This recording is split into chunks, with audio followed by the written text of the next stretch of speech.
Alors, bonjour à tous ce matin.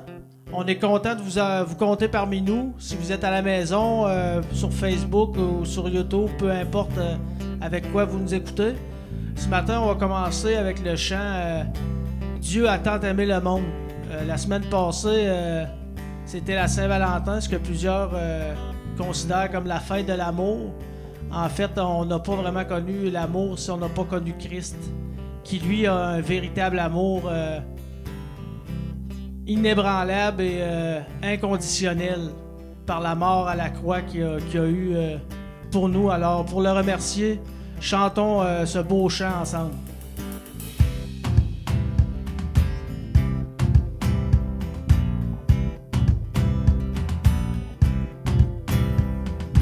Que l'âme épuisée, les cœurs assoiffés viennent à la source qui ne tarit pas. Venez écouter, lui seul peut vous combler. Que tous les pécheurs découvrent sa grâce, quand sa demeure, ils trouvent leur place. Venez trouver ce que vous recherchez.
Seigneur grand Dieu, nous chantons en te voyant, nous retrouvons la force de vivre.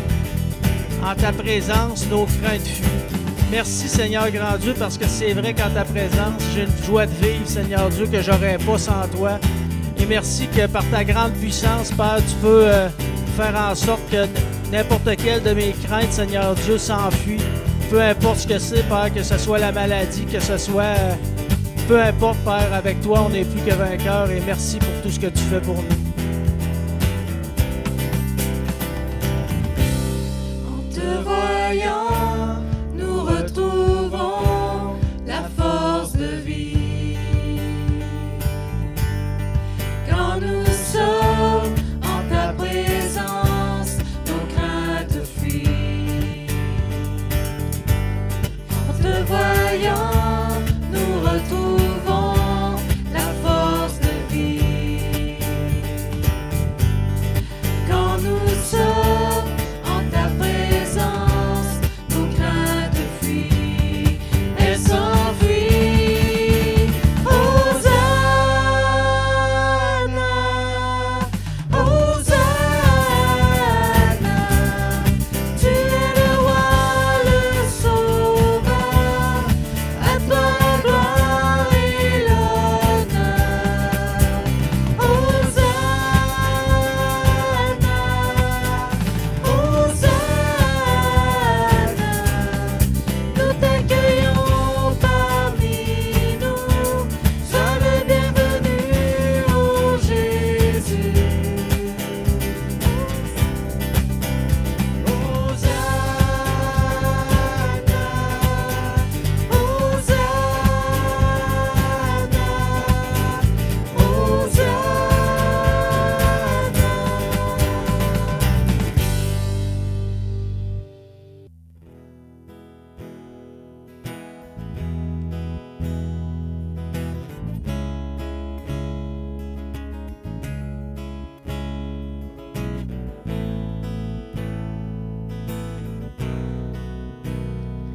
Oh Dieu, tu es grand, nous chantons, oh Dieu, tu es grand, et tous verront, oh Dieu, combien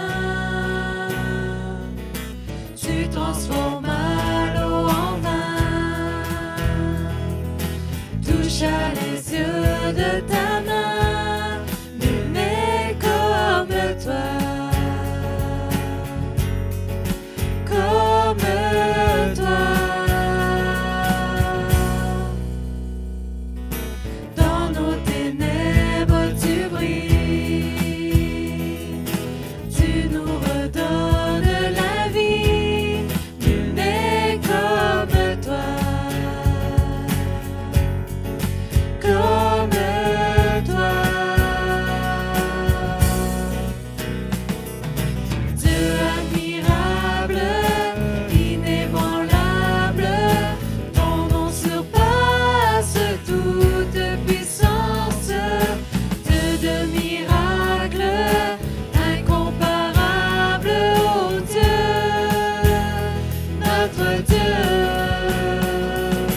le plus grand des noms, digne de louange.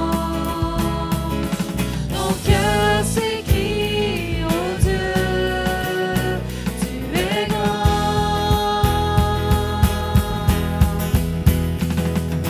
le plus grand des noms, digne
Dieu, tu es grand.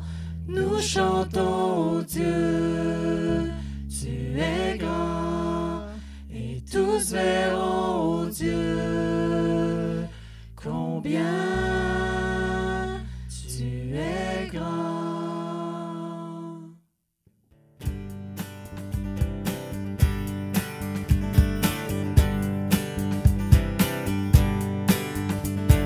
Seigneur, par la clarté de ton amour, chasse l'obscurité qui nous entoure. Jésus, toi la lumière qui nous éclaire, vérité qui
complètement dévoués pour toi. Renouvelle notre amour pour toi et enseigne-nous à te louer, Seigneur, à chaque jour. Fais ce que tu veux de nos vies, Seigneur, et que ce soit pour ta gloire.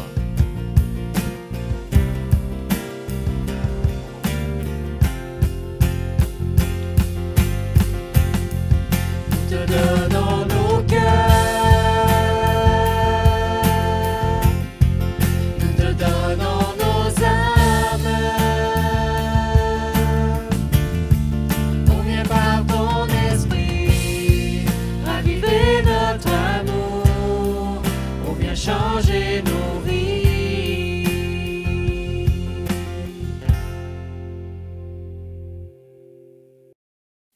Alors bonjour tout le monde, on continue ce matin dans notre série sur 2 Timothée, cette belle lettre-là, et je vous invite tout de suite à tourner dans 2 Timothée 3. On va reprendre où on a laissé la semaine dernière, donc 2 Timothée 3. Et pendant que vous tournez, j'oserais dire que tout ce qu'on a vu depuis le début de cette lettre-là, cette lettre de Paul à son fils spirituel Timothée, tout ce qu'on a vu jusqu'à maintenant, j'oserais dire que ça nous amenait à ce qu'on va voir ce matin. Alors que Paul va dire à Timothée, va lui parler encore du combat spirituel, du fait que la vie chrétienne, c'est un combat, c'est la vie d'un soldat. Et on va revoir ça encore, ces principes-là aujourd'hui. Donc, la semaine dernière, on avait vu dans la première moitié du chapitre 3, comment vivre les temps difficiles des derniers jours. Et on avait dit, premièrement, qu'on doit s'attendre à ce que ce soit difficile. Deuxièmement, on avait vu que on pouvait comprendre pourquoi c'est difficile, parce que on a vu une liste de péchés ou de comportements centrés sur moi. Et si tout le monde vit une vie centrée sur soi-même, ben ça devient difficile pour tout le monde. Et ça fait en sorte qu'on doit choisir qui on imite et de qui on s'éloigne. On a vu ça la semaine dernière. Et troisièmement, on doit faire confiance à Dieu pour la suite. Et donc, aujourd'hui, on continue à voir la pensée de Paul dans ce qu'il est en train de communiquer à Timothée. Et surtout, on est en train de voir la suite de la pensée du Saint-Esprit qui s'exprime à travers Paul. Donc, au chapitre 4, qu'on va voir la semaine prochaine, si Dieu le veut, Paul va donner à Timothée sa grande mission. Il va terminer avec ça. Et aujourd'hui, on va voir que Paul va dire à Timothée qu'il est un bon soldat et il va faire des rappels. Il va lui rappeler comment être un bon soldat complet, utile, prêt à tout pour servir son maître. Et on va lire ensemble dans 2 Timothée 3, à partir du verset 10. Donc, on reprend où on a laissé la semaine dernière. Alors, Paul écrit ceci. « Pour toi, tu as suivi de près mon enseignement, ma conduite, mes projets, ma foi, ma douceur, mon amour, ma constance, mes persécutions, mes souffrances. À quelle souffrance n'ai-je pas été exposé à Antioche, à Icône, à Lystre? Quelle persécution n'ai-je pas supportée? Et le Seigneur m'a délivré de toutes. Or, tous ceux qui veulent vivre pieusement en Jésus-Christ seront persécutés. Mais les hommes méchants et imposteurs avanceront toujours plus dans le mal, égarant les autres et égarés eux-mêmes. Toi, demeure dans les choses que tu as apprises et reconnues certaines, sachant de qui tu les as apprises. Dès ton enfance, tu connais les saintes lettres qui peuvent te rendre sage à salut par la foi en Jésus-Christ.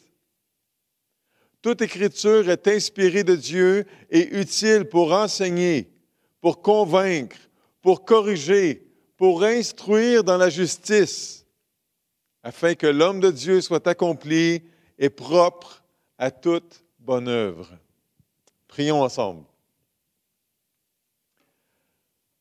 Papa du ciel, on va voir ensemble maintenant un des très beaux textes des Écritures au sujet des Écritures. Et c'est un passage qui est Très important parce que notre position face à ce passage-là va déterminer de tout le reste de notre vie chrétienne, de tout le reste de notre relation avec toi, de tout le reste de la vitalité de notre vie avec toi. Alors parle à nos cœurs, s'il te plaît. Parle au cœur de ceux qui vont écouter ce message, peu importe à quel moment ils vont le faire. Et merci pour ce beau texte des Écritures et pour le fait que tu te plais à travailler à travers les Écritures dans la vie de tes enfants. Et je te prie au nom de Jésus, ton Fils. Amen. Alors, le message de Paul à Timothée depuis le début, c'est Timothée, sois un homme, Timothée. Sois fort. Sois mature. Sois complet. Sois prêt, sois propre à toute bonne œuvre. Timothée, sois comme moi, imite-moi, ne perds pas ton temps. Ne te laisse pas distraire, Timothée, nous sommes à la guerre. Et Paul va continuer donc à parler du combat, à parler de la vie dans les temps difficiles des derniers jours. Et Paul semble être en train de dire à Timothée, Timothée, fais attention à qui tu fais confiance. Fais attention à qui tu vas suivre. On est en guerre, non? Alors, si on est en guerre, il faut faire attention, il faut être sur nos gardes. J'ai l'impression que Paul est en train de développer son idée du chapitre 2, où est-ce qu'il parlait du soldat qui désire plaire à celui qui l'a embauché. Un soldat mal entraîné, un soldat qui oublie les consignes, un soldat incompétent et non seulement dangereux pour lui-même, mais pour le reste de son armée, pour les autres. Alors, j'aimerais proposer ce matin 3 manières de devenir des soldats complets et prêts à tout. Alors, premièrement, pour être des soldats complets et prêts à tout, suivons les vétérans. Suivons les vétérans. Après avoir parlé de 19, une longue liste de comportements mauvais, de comportements pécheurs centrés sur nous-mêmes, après avoir dit à Timothée qu'il y a des personnes dont il doit se méfier, des personnes qu'il doit éviter, Paul écrit, mais pour toi, Timothée, mais toi, Timothée. Il y a un contraste entre ce qu'il vient de parler dans la première moitié du chapitre 3 et ce qu'il va parler maintenant. Mais toi, Timothée, tu as suivi de près. Tu t'es conformé à. Tu as fidèlement suivi. Tu t'es approprié ce qui suit. Regardez encore au verset 10. Pour toi, tu as suivi de près mon enseignement, ma conduite, mes projets, ma foi, ma douceur, mon amour, ma constance, mes persécutions, mes souffrances. Timothée, à quelle souffrance n'ai-je pas été exposé à Antioche, à Icône, à Lystre? Quelle persécution n'ai-je pas supportée? Et le Seigneur m'a délivré de toutes.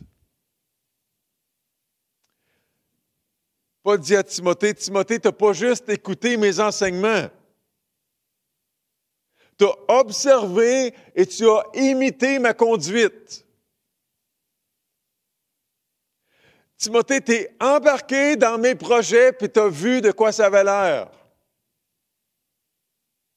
Tu as mesuré ma foi, Timothée, puis tu l'as imité.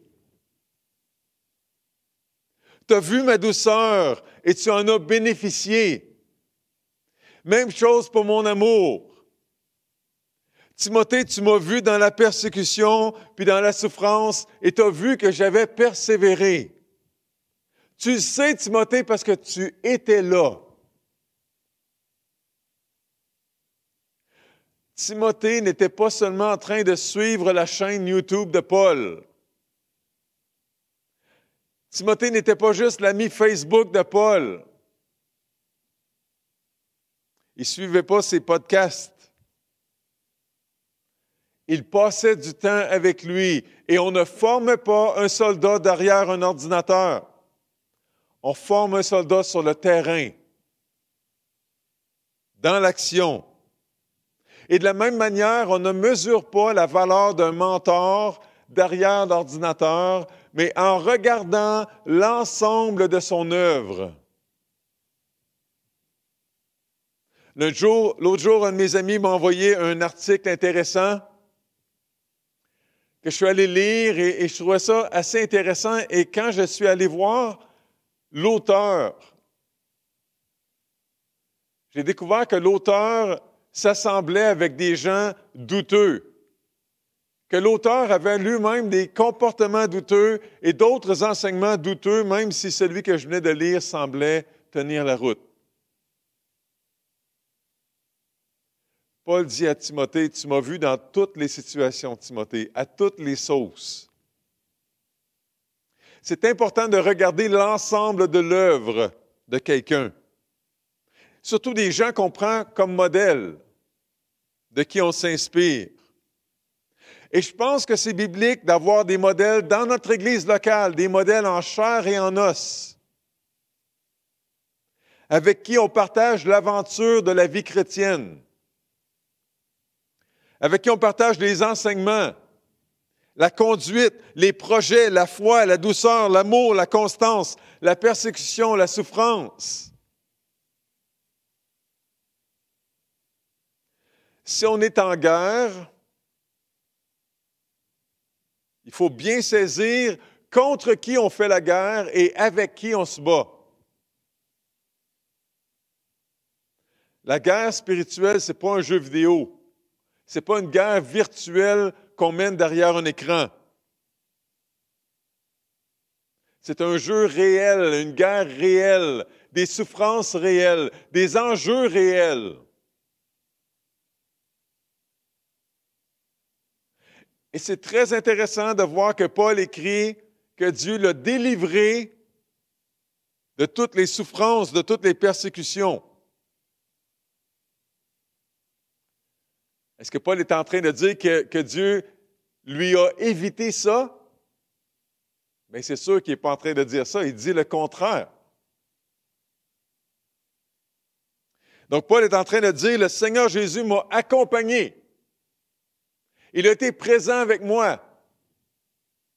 Il m'a préservé à travers les persécutions. Il ne m'a pas empêché de les vivre, mais il m'a protégé. Il a protégé mon cœur. Et même Paul, à la fin de sa vie, va mourir pour sa foi, et ça ne change rien à rien. Dieu l'a protégé quand même. N'est-ce pas? Dieu a pris Paul dans sa présence, toute une protection.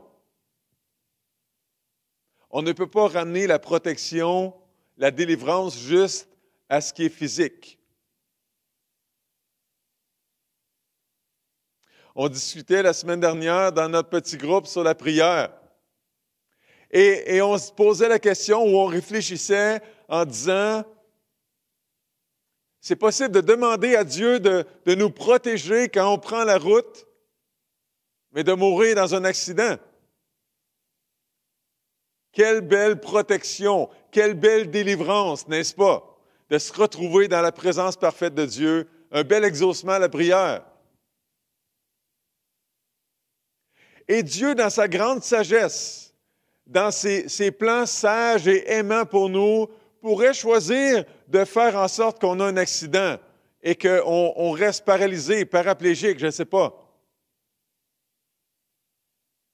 Ça arrive, c'est arrivé.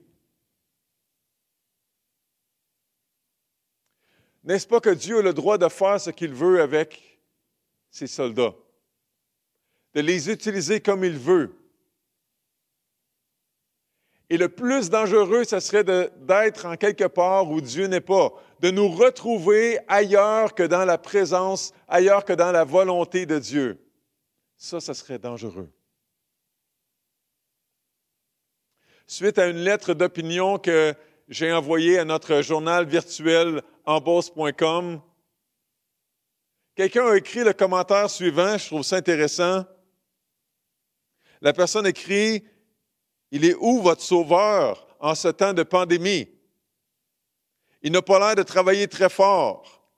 J'ai plus confiance au vaccin. » C'est très intéressant parce que c'est très représentatif. Il n'y a pas seulement cette personne-là qui pense ça. Alors, c'est certain que si on ramène tout à l'intégrité physique de nos corps, à notre confort, à notre santé, ben non. Le Seigneur ne semble pas faire grand-chose. Mais si on pense à ce qu'il est en train de faire dans les cœurs, dans le caractère des gens, dans ce qui est le plus important pour lui puis pour nous, wow, il est vraiment en train de faire quelque chose d'extraordinaire présentement. On ne regarde pas ça avec les mêmes lunettes, n'est-ce pas?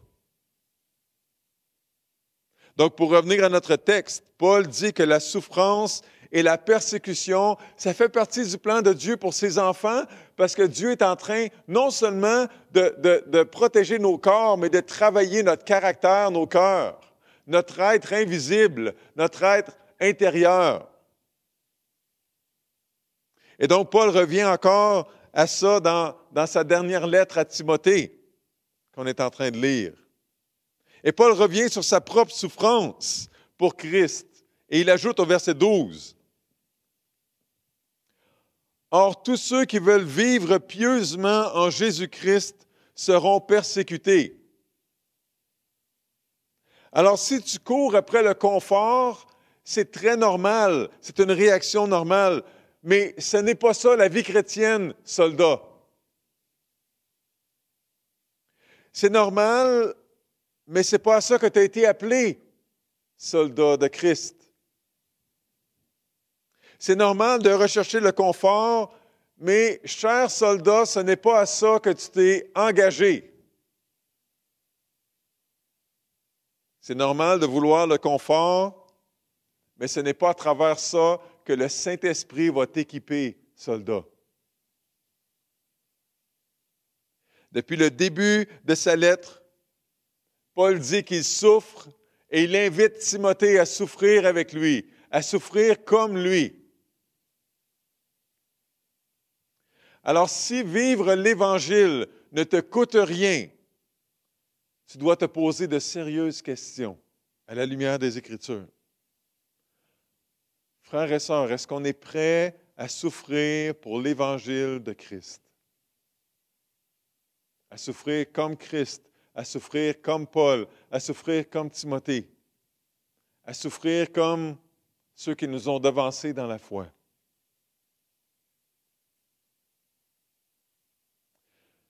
Donc, pour être des soldats complets et prêts à tout, on doit être en train d'imiter les vétérans.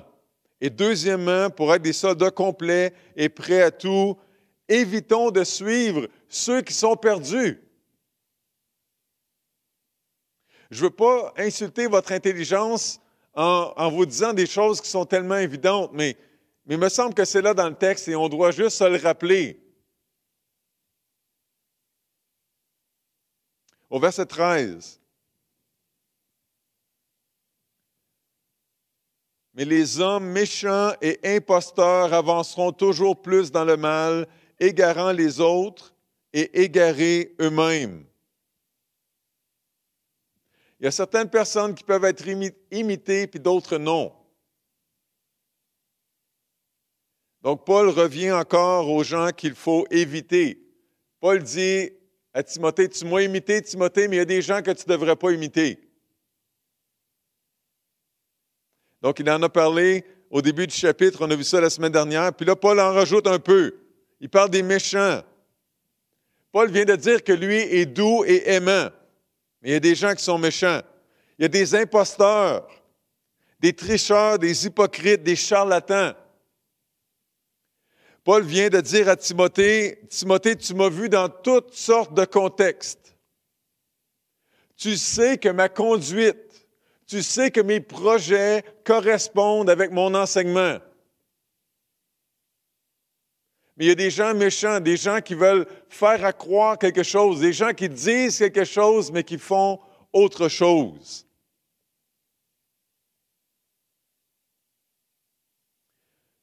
Paul dit que ces gens-là avanceront dans le mal. Alors qu'il a dit à Timothée, Timothée, tu as vu ma conduite. Il y a un contraste. Il dit que ces gens-là sont en train d'égarer les autres et ils sont égarés eux-mêmes. L'ensemble de l'œuvre ne correspond pas à l'Évangile, à la vérité biblique. Ils sont égarés, Timothée, ne leur demande pas par où aller, ne leur demande pas quel chemin emprunter.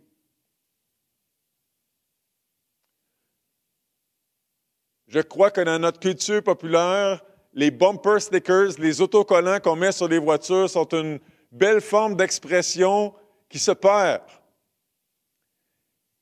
Et je me rappelle un autocollant, entre autres, qui disait quelque chose comme « Ne me suivez pas, moi aussi je suis perdu ». Et c'est ça que Paul dit à Timothée, il y a des gens que tu ne dois pas suivre parce qu'eux autres mêmes sont perdus. Ne te fie pas sur eux. Tu as envie de suivre les enseignements de quelqu'un? Alors examine son enseignement. Est-ce que c'est biblique? Est-ce que ça parle de l'Évangile? Est-ce que ça parle de la bonne nouvelle, de la grâce de Dieu, de l'amour de Dieu, ou est-ce que ça dit qu'il faut qu'on gagne sa faveur, qu'il faut qu'on gagne le ciel? Est-ce que ça parle de rechercher le bien-être? Est-ce que ça parle de rechercher la santé? Ou est-ce que ça parle de payer le prix pour Dieu? Est-ce que ça parle de lui faire confiance à travers les épreuves, à travers la maladie? Tu veux examiner quelqu'un, examine sa conduite. Comment est-ce qu'il traite les autres? Est-ce qu'il fait partie d'une église locale? L'église locale, c'est la pièce maîtresse du plan de Dieu pour ceux qui croient en lui, de ceux qui croient en Jésus.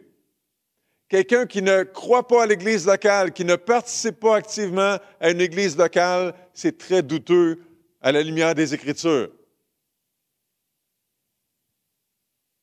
Est-ce qu'il fait partie d'une église locale? Examine ses projets. Est-ce que ces projets sont là pour le mettre en valeur ou pour mettre Dieu en valeur? Est-ce que ces projets sont là pour se servir lui-même ou pour servir les autres, servir Dieu? Examine sa foi, sa douceur, son amour, sa constance, sa persécution, sa souffrance. Pour être des soldats complets et prêts à tout, évitons de suivre ceux qui sont perdus. Et troisièmement, mettons toute notre confiance dans les Écritures. Toute notre confiance dans les Écritures. Verset 14. Toi, demeure dans les choses que tu as apprises et reconnues certaines, sachant de qui tu les as apprises. Dès ton enfance, tu connais les saintes lettres qui peuvent te rendre sage, à salut, par la foi en Jésus-Christ. Toute écriture est inspirée de Dieu et utile pour enseigner, pour convaincre, pour corriger, pour instruire dans la justice, afin que l'homme de Dieu soit accompli et propre à toute bonne œuvre. Et là, on parle des femmes de Dieu aussi. On se comprend? Paul dit, depuis le début du chapitre, ne perds pas ton temps. Ne perds pas ton temps à sauver ta peau. Ne perds pas ton temps à chercher le confort. Il dit ça depuis le début de la lettre, pas du chapitre. Ne perds pas ton temps à discuter pour rien. Perds pas ton temps, Timothée, à pécher, à chercher tout ce qui est nouveau et excitant. Perds pas ton temps à suivre des gens qui sont perdus, qui parlent de Dieu sans le connaître vraiment. Investis-toi dans les Écritures, Timothée. Et c'est le message que Dieu a pour nous ce matin. Investis-toi dans les Écritures. Au lieu de courir après tout ce qui est nouveau, cours après ce qui est vieux, après ce qui a fait ses preuves, après ce qui est solide, après ce qui va donner quelque chose dans ta vie à long terme. Un de mes vieux professeurs à l'école biblique disait, « Si c'est vrai, c'est pas nouveau, puis si c'est nouveau, c'est pas vrai. » Paul attire l'attention de Timothée sur les choses qu'il avait déjà apprises. Et ce matin, je fais un appel à tous ceux qui ont entendu parler de la parole de Dieu dans leur jeunesse. Je vous demande votre attention. Si vous nous écoutez. Ceux qui ont entendu parler de la parole de Dieu dans leur jeunesse puis qui se sont détournés de ces enseignements-là pour faire d'autres choses, pour essayer d'autres choses. J'aimerais relire les versets 14 et 15 dans la Bible dite à la colombe, une autre version, et vous inviter à recevoir ce message-là comme étant le message de Dieu pour vous ce matin, ou peu importe quand est-ce que vous allez l'écouter. Donc, c'est la parole de Dieu. Il est écrit ceci, « Toi, reste attaché à ce que tu as appris et qui est l'objet de ta foi. Tu sais de qui tu l'as appris. Depuis ton enfance, tu connais les écrits sacrés. Ils peuvent te donner la sagesse en vue du salut par la foi en Christ Jésus. Si tu as grandi dans une famille où la parole de Dieu était enseignée, j'ose croire que tes parents étaient comme Paul. J'ose croire que leur vie correspondait à l'enseignement de la Bible, à ce qu'ils t'enseignaient avec leurs paroles. J'ose croire que les bottines suivaient les babines.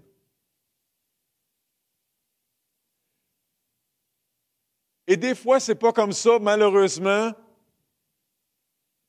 Et si ce n'était pas comme ça chez vous, si tes parents disaient une chose et faisaient autre chose, je suis désolé, mais je dois te dire ce matin que la parole de Dieu reste vraie. Je comprends que tu dises que tu as des réserves par rapport à la parole de Dieu, si ce que tu as vu ne correspondait pas à ça, mais je dois te dire, je répète, que la parole de Dieu reste vraie.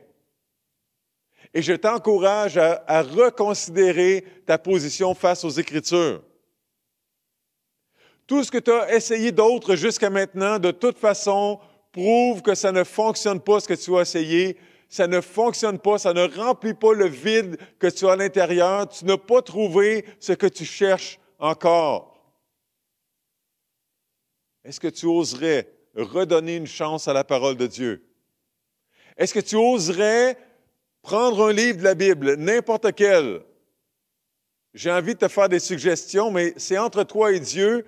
Je vais vous laisser régler ça ensemble, mais est-ce que tu oserais prendre un livre des Écritures, un des 66, et le lire et voir si Dieu n'aurait pas quelque chose à te dire à travers ça? N'importe quel. Le plus court, si tu veux.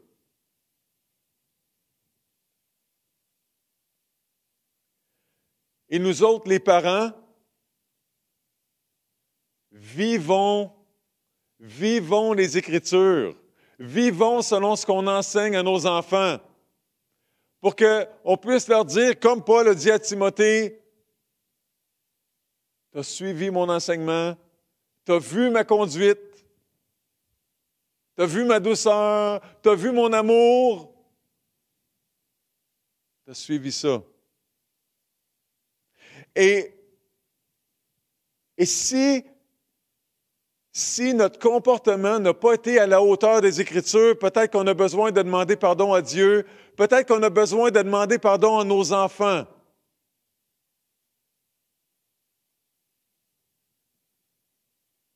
Alors faisons ça. Demandons pardon. C'est sérieux parce qu'on est en guerre, puis dans une guerre, on ne pousse pas nos enfants dans le camp ennemi, n'est-ce pas?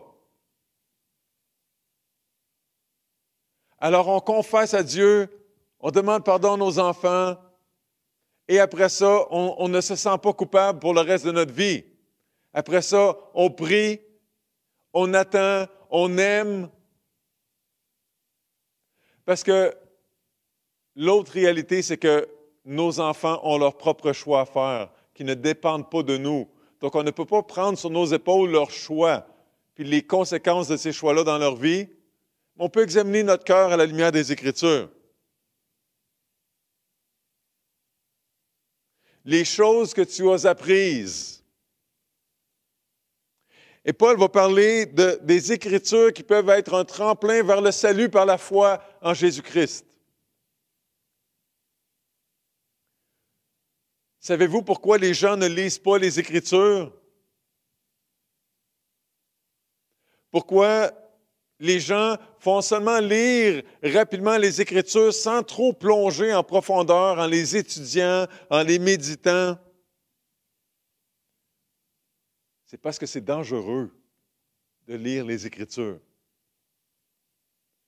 C'est dangereux de se retrouver devant un choix. Devant un choix d'y croire ou de rejeter. C'est dangereux de se retrouver devant le choix de saisir le salut par la foi en Jésus-Christ ou de le rejeter. Alors, on évite un peu les contacts avec les Écritures, on se bouche les oreilles, on se ferme les yeux et on vit notre vie comme on veut en espérant pouvoir plaider innocent puis dire « je ne savais pas ». Mais le choix d'ouvrir les Écritures ou non, le choix d'étudier, de plonger dans les Écritures ou non, c'est un choix et on va être responsable de ce choix-là aussi.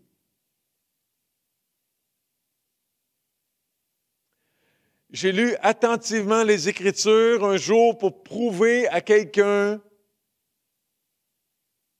que j'avais raison. Que j'avais raison de dire que la Bible enseigne que l'important, c'est le bien qu'on fait, puis quand on fait du bien, ben, on est en bon terme avec Dieu, on gagne notre ciel. Et quand j'ai lu attentivement les Écritures, j'ai été fâché, choqué, parce que j'ai découvert que les Écritures ne disaient pas ce qu'on m'avait dit que les Écritures disaient. Mais il y a juste une manière de savoir, c'est d'aller voir pour nous-mêmes. Vous comprenez? J'ai découvert dans les Écritures que ce livre-là, son contenu est vivant, que son contenu est actuel encore. Je veux dire, on lit 2 Timothée, puis on se croirait en 2020-2021, là. J'ai découvert dans ce livre-là qu'il me parlait, puis qu'il me disait que j'étais un pécheur et que mon péché me séparait du Dieu saint. Et j'ai trouvé dans ce livre-là la sagesse de recevoir le salut par la foi en Jésus-Christ, comme on a lu.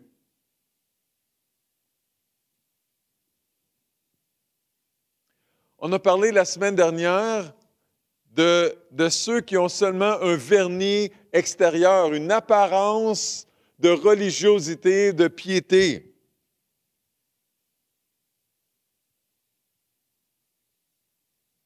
Pour ramener ça dans des mots de soldats, j'espère que vous n'avez pas juste le costume, l'uniforme de soldat, j'espère que vous en êtes un.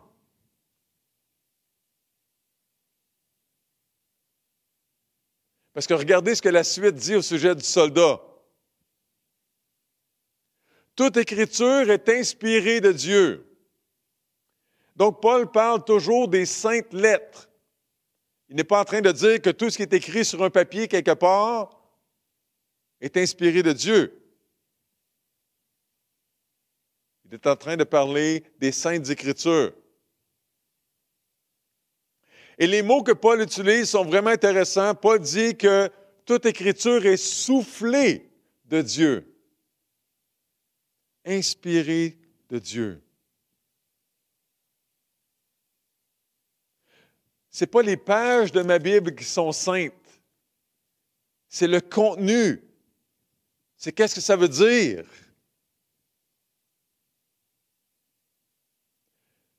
Et là, je vais dire quelque chose qui est très important. C'est que les livres qui sont écrits sur les Écritures peuvent être très vrais, peuvent bien refléter le contenu des Écritures, peuvent être très intéressants, très édifiants, très encourageants, mais ils ne sont pas soufflés de Dieu.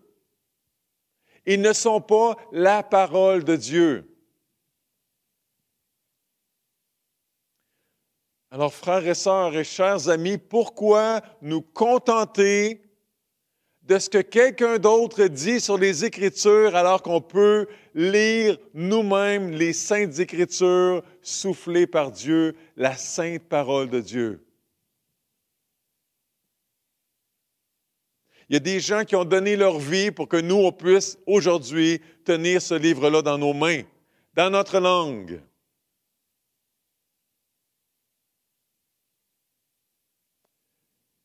Si tu lis beaucoup et que tu étudies beaucoup la sainte parole soufflée par Dieu, tu vas être mieux en mesure de reconnaître qu'est-ce qui est vrai puis qu'est-ce qui est faux. Oui, exposons-nous à la sagesse de ceux qui ont étudié les Écritures et qui nous en parlent, mais exposons-nous d'abord à la sagesse de Dieu lui-même.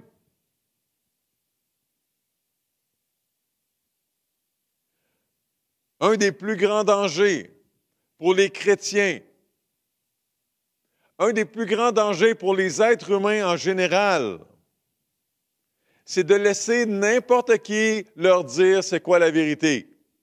De laisser n'importe qui leur dire qu'est-ce que la Bible dit plutôt que de se faire une idée pour eux-mêmes. Je vous l'ai dit, j'ai été vraiment troublé de voir que la Bible ne disait pas ce qu'on m'avait dit que la Bible disait.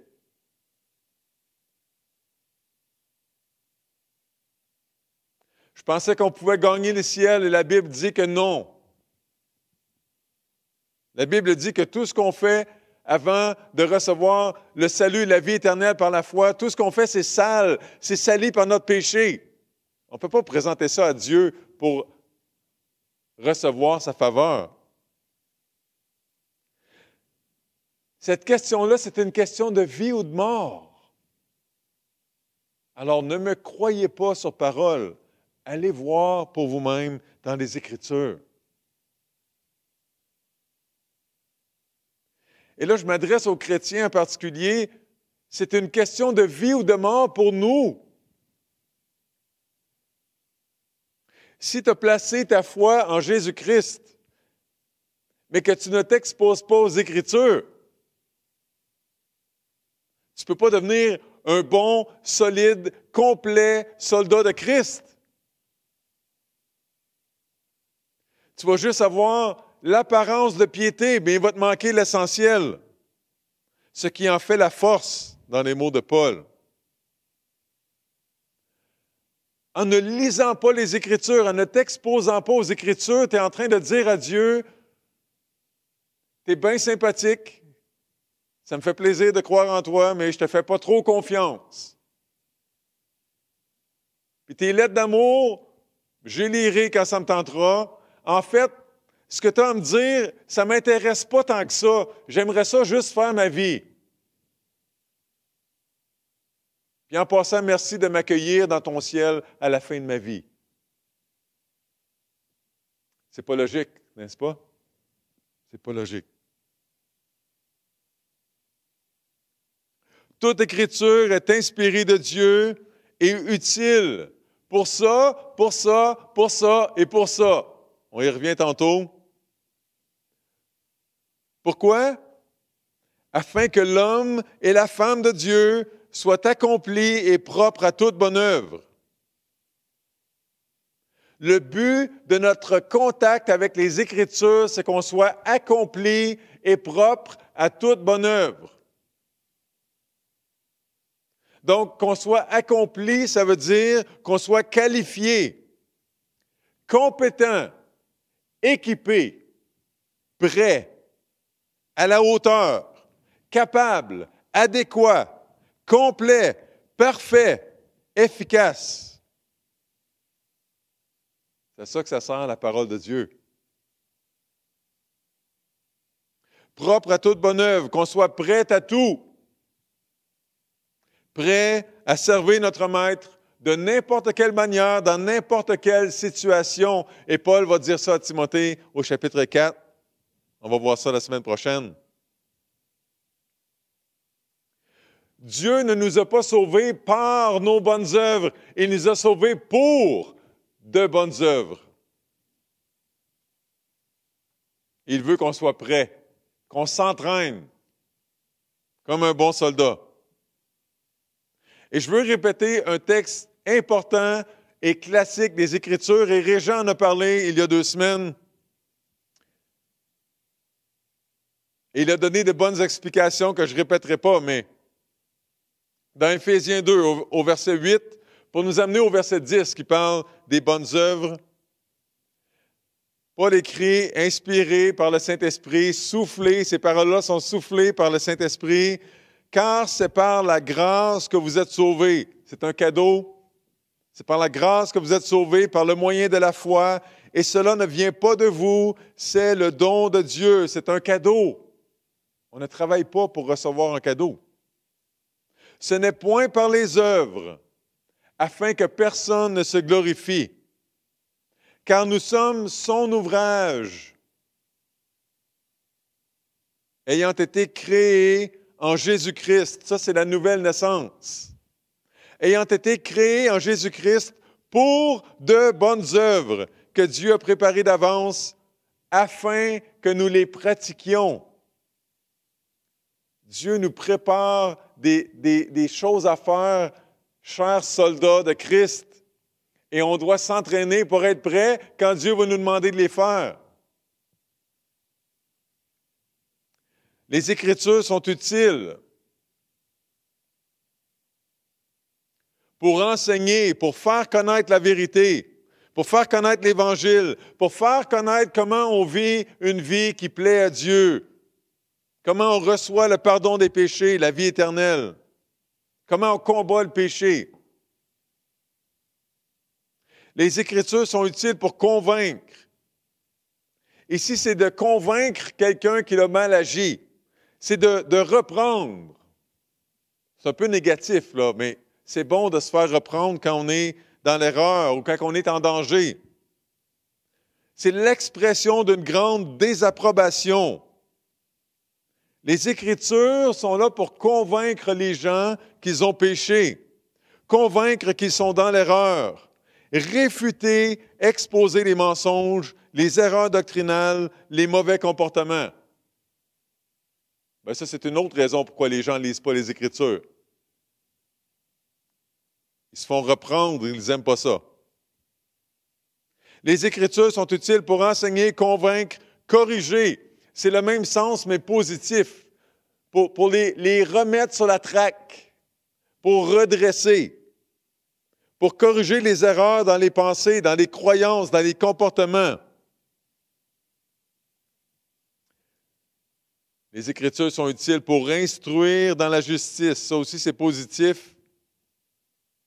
Ça veut dire, les Écritures sont là pour entraîner les chrétiens à faire la bonne chose, à faire ce qui est bien, à fonctionner selon la volonté de Dieu. Tout ça pour qu'on devienne complet, qualifié, compétent, prêt pour l'action, prêt pour toute bonne œuvre.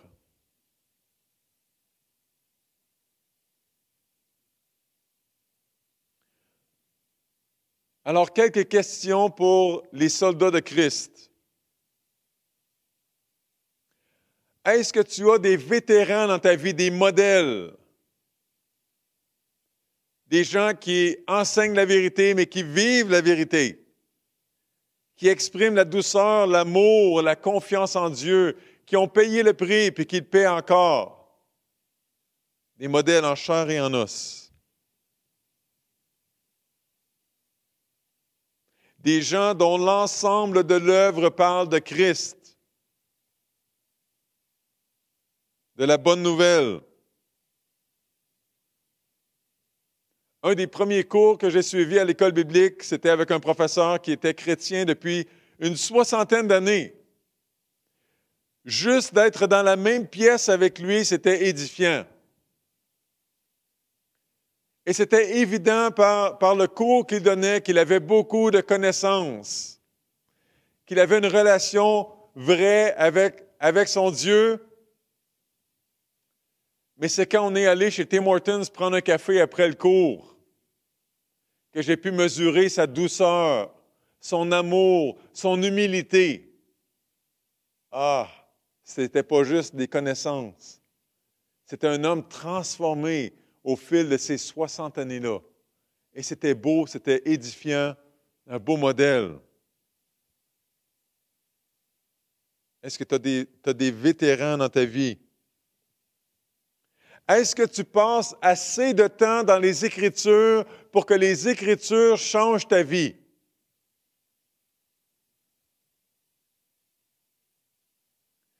Est-ce que tu lis la Bible ou est-ce que tu te contentes de livres qui te parlent de la Bible? Est-ce que tu lis la parole de Dieu ou les paroles des autres au sujet de la parole de Dieu?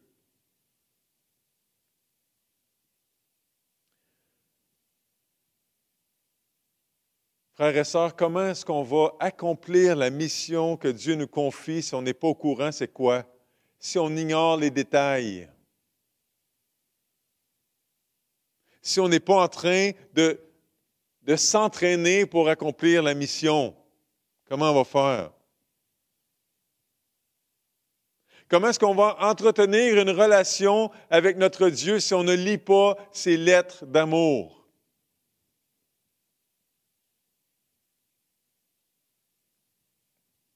J'espère qu'il n'y a personne d'entre nous qui a juste l'air d'un soldat sans en être un.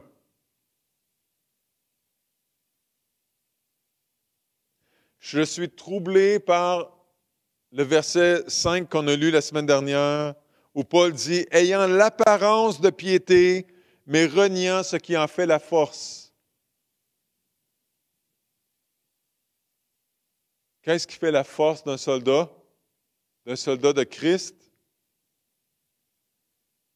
C'est certainement son rapport avec l'Esprit de Christ et avec les écrits qui ont été soufflés par l'Esprit de Christ. C'est certainement une partie, en tout cas, de ce qui fait la force d'un soldat de Christ.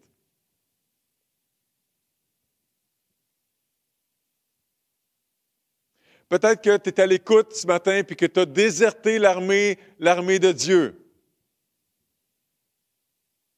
Tu as abandonné l'entraînement. Pour toutes sortes de raisons. J'aimerais que tu identifies le moment où est-ce que tu as choisi d'abandonner. Est-ce que ça a été drastique ou est-ce que ça s'est fait graduellement? Mais la question la plus importante, c'est qu'est-ce que tu vas faire pour te laisser redresser, te laisser remettre sur la traque à travers les Écritures que tu as entendues ce matin? Comment est-ce que tu vas répondre à ça? Comment est-ce que tu vas réagir à la conviction, à la correction qui vient de la parole de Dieu ce matin? Et peut-être que tu es un bon lecteur, une bonne lectrice de la parole de Dieu. Comment est-ce que tu vas aller plus loin un petit peu? Peut-être un petit peu plus de mémorisation, peut-être un petit peu plus d'études, peut-être que tu vas en parler un petit peu plus avec les membres de ta famille qui sont dans ta maison, peut-être avec des amis.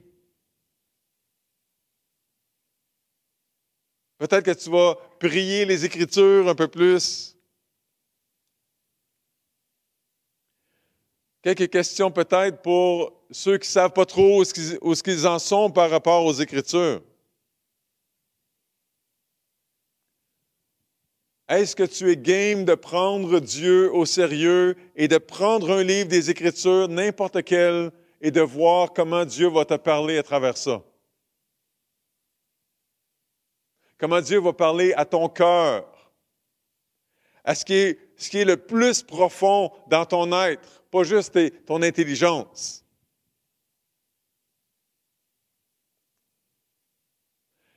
Est-ce que tu es game de remettre en question ta vie sans Dieu et de considérer avec lui qu'est-ce que ta vie pourrait être si Dieu était au contrôle de ta vie, si les Écritures étaient le fondement pour ta vie?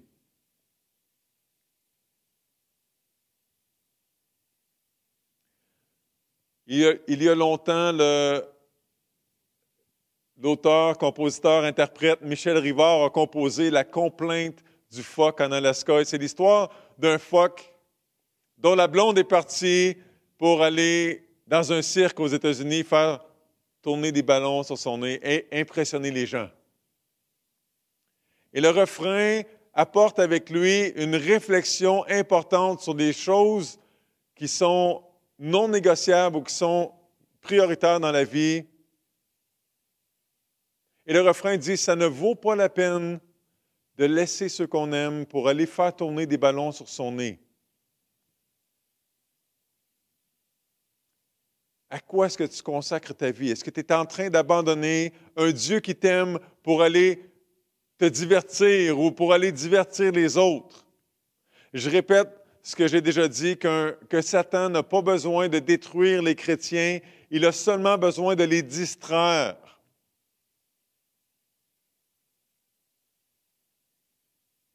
Frères et sœurs, l'apôtre Paul lui-même, à la fin de l'Épître aux Romains, a dit « Soyez fermes, inébranlables, travaillant de mieux en mieux à l'œuvre du Seigneur. » Alors, il y a plein de bons soldats à l'écoute. Alors, chers soldats de Christ, ne lâchez pas et travaillons de mieux en mieux à l'œuvre du Seigneur. Prions ensemble.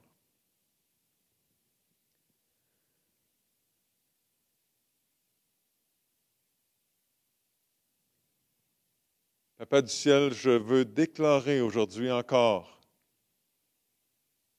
que ta parole est la vérité, que la Bible, ce n'est pas un livre ordinaire, c'est un livre qui est vivant, un livre qui est soufflé par ton esprit, un livre qui déborde de toi, de ta vie. Et Seigneur, je crois ce qui est écrit dans les Écritures, que ta parole ne retournera pas à toi sans effet. Et je crois qu'il y a des gens à l'écoute maintenant. En fait, je crois que chaque personne qui est à l'écoute maintenant, tu as quelque chose à lui dire et que ta parole a quelque chose à lui dire. Que chaque personne qui est à l'écoute peut faire comme moi j'ai fait dans ma préparation, peut se laisser parler par toi. Dans un domaine ou un autre. Seigneur, on n'est pas parfait comme Christ, on n'est pas parfait comme toi. Aide-nous à travailler de mieux en mieux à ton œuvre. Je te prie pour chacun de tes enfants, mais je te prie pour ceux qui ne te connaissent pas. Ou je te prie pour ceux qui ont entendu parler de toi, mais qui ne sont pas dans une relation intime avec toi. Seigneur, parle à leur cœur ce matin. Attire-les par les Écritures. Permets-leur d'oser ouvrir les saintes lettres, comme Paul écrit. Et surprends-les en leur parlant en 2021, parce que tu es vivant, parce que ta parole est vivante. Et Seigneur, on veut te servir, on veut t'honorer, On veut coopérer avec toi en s'entraînant pour être prêt à n'importe quoi que tu vas nous demander. Alors, je te bénis, je te remercie en mon nom, au nom de mes frères, de mes sœurs. Je t'offre ces requêtes dans le nom puissant du Seigneur Jésus, ton Fils. Amen.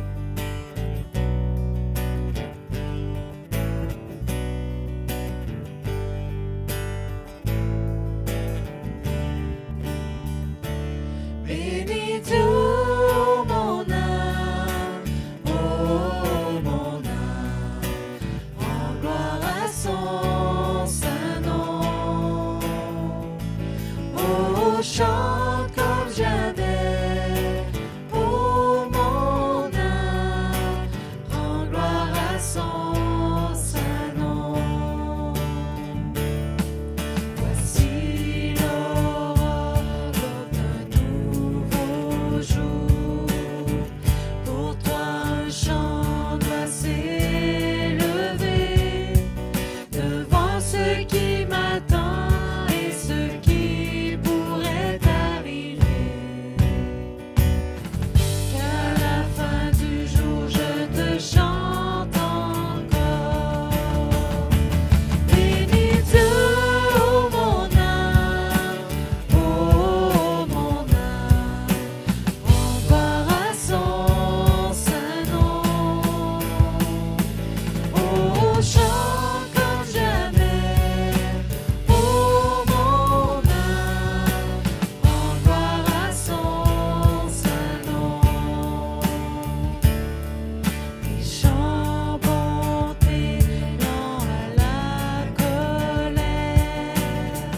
Ton nom est grand et ton cœur est bon. Je ne cesserai de chanter tes bontés. J'ai des milliers de raisons pour louer. Bénis tout mon âme, oh mon âme, en gloire à son saint nom. Oh, chante comme jamais, oh mon âme, en gloire à son saint nom. Un jour viendra, je n'aurai plus de force. Mon heure venue, la fin sonnera. Pourtant mon âme chantera tes louanges. Pendant des milliers d'années, oui, sans fin. Bénis tout mon âme, oh mon âme, en gloire à son saint nom. Oh, chante comme jamais, oh mon âme, en gloire à son saint nom. Bénis tout mon âme, oh mon âme, en gloire à son saint nom. Oh, chante comme jamais, oh mon âme, en gloire à son saint nom. En gloire à son saint nom. En gloire à son saint nom. Merci à tous d'avoir été avec nous ce matin. Je vous souhaite une belle journée. Que Dieu vous bénisse et passez une bonne semaine.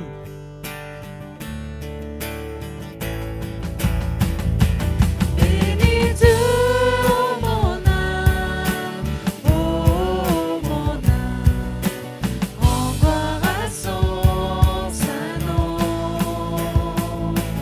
Oh, chante comme jamais, oh mon âme, en gloire à son saint nom.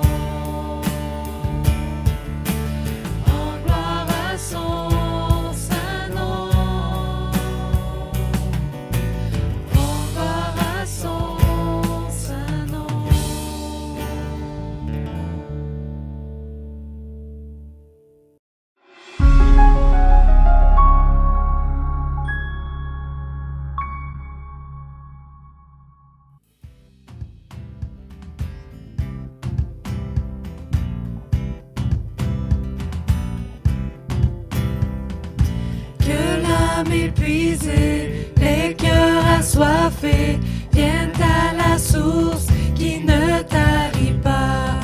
Venez écouter, lui seul peut vous combler. Que tous les pécheurs découvrent sa grâce, quand sa demeure, ils trouvent leur place. Venez trouver ce que vous recherchez. Car Dieu attend d'aimer chacun de nous, qu'il a donné son Fils pour nous sauver. Ceux qui croiront en lui vivront à jamais. Que l'âme brisée, les cœurs enchaînés, laissent leur lien au pied de la croix. Jésus vous attend, ses bras sont grands ouverts. Car Dieu attend d'aimer chacun de nous, qu'il a donné son Fils pour nous sauver. Ceux qui croiront en lui vivront à jamais. Les forces du mal à jamais sont brisées. Mon âme enfin connaît la liberté. Oui, Dieu attend d'aimer le monde. Louez, louez l'auteur de toutes choses. Chantez, chantez les merveilles de son amour. Louez, louez l'auteur de toutes choses. Chantez, chantez les merveilles de son amour. Car Dieu attend d'aimer chacun de nous, qu'il a donné son Fils pour nous sauver. Ceux qui croiront en lui vivront à jamais. Car Dieu attend d'aimer chacun de nous, qu'il a donné son Fils pour nous sauver. Ceux qui croiront en lui vivront à jamais. Les forces du mal à jamais sont brisées. Mon âme enfin connaît la liberté. Oui, Dieu attend d'aimer le monde.